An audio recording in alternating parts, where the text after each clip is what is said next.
আগে যেভাবে ফ্রিলিভাবে চলতে পারতাম এখন সেটা আমরা করতে পারতেছি না। বাসা থেকে অ্যালাউ করতেছে না যে না এখানে বের হতে পারবা না, ওখানে যেতে পারবা না।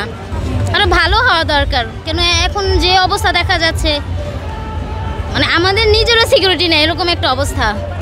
তা আমি আশা করছি জানি সামনের পয়লা বৈশাখটা আরও একটু ভালো হোক, একটু বেটার হোক।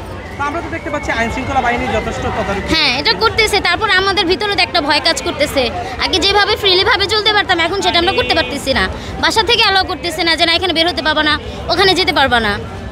আজকেও বের হতে দিচ্ছিল না, তা অনেক জোরাজোরি করে বের হয়েছি যে আজকে বের হই। মূল ভয়টা কিসের?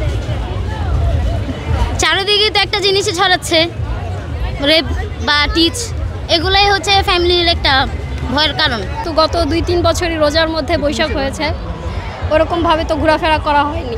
তো অনেক বছর পর এরকম একটা মানে মনোরম পরিবেশ দেখে ভালোই লাগতেছে। এতটুকুই বলবো যে আল্লাহ যতদিন বাঁচিয়ে রাখছে বেঁচে আছি, সবার সাথে যেন ওইভাবেই হাসি আনন্দতে দিনগুলো পার করতে পারি। এই পহেলা বৈশাখ আরও কী ডেভেলপ করা উচিত বলে মনে করছেন আগামী দিনে? ডেভেলপ বলতে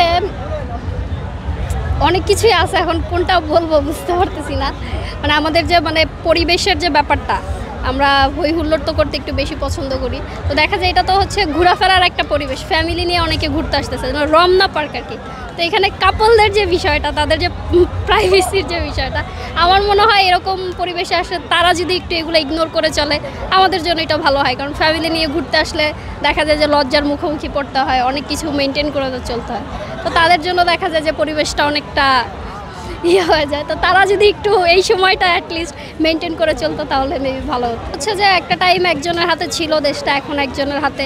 সবাই তো আর মানে একই রকমভাবে দেশটা যে পরিচালনা করবে বিষয়টা তা না। মানে ছোট থেকেই দেখে আসছি যে একজনই ছিল, উনি ওনার মতো করেই সব কিছু করেছে। যত যেই আসুক না কেন উনি ওনার পারিবারিক বিষয়গুলাই সবসময় বেশি উল্লেখ করতে চেয়েছে, কিন্তু আমরা তো এটা চাই না।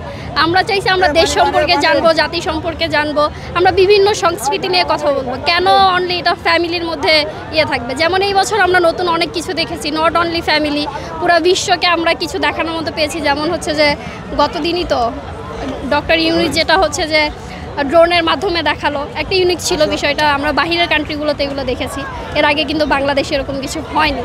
তো ভালো লেগেছে, অনেক কিছুই মানে মনে হচ্ছে সামনে আরও উন্নতি হবে। ডক্টর ইউনুস যেহেতু আসছে, ওনাকে একটু সুযোগ দেওয়া উচিত। সময়ের তো একটা ব্যাপার আছে, হুট করে ধরলেই তো আর একটা জিনিস হয়ে যাবে। হবে আরও ভালো কিছু হবে আশা করি।